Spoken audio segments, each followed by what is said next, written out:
सिर्फ बर्फ गिरती थी। अब वहाँ गोलियां बरसती हैं। कभी वहाँ हवाओं में इबादत की खुशबू होती थी, अब वहाँ बारूद की बदबू है। 22 अप्रैल की वो मनहूस दोपहर थी। पहलगांव की वादियाँ सैलानियों की चहल पहल से गूंज रही थी। बच्चों की हंसी, कैमरे की क्लिक और माँ बाप की ममता से भरे स्वर।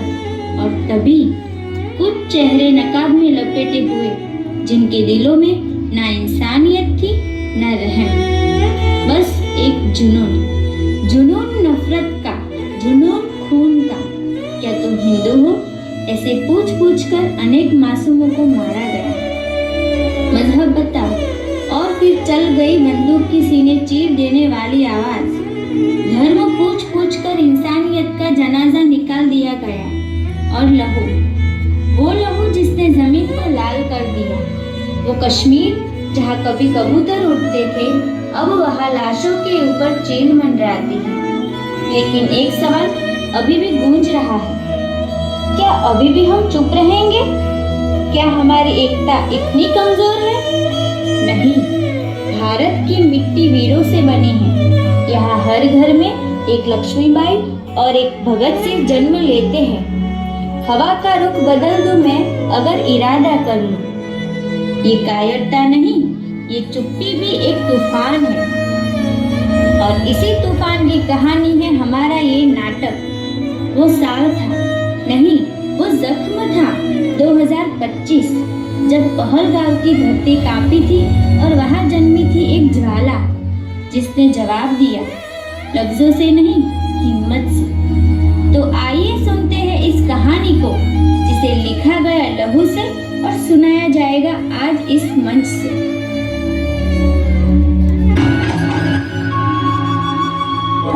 ओ भाई साहब, सच में अगर धरती पर कहीं जन्नत है तो यही है, यही है। सही कहे साहब, कश्मीर है ही जन्नत और ये पहलगाम उसका दिल।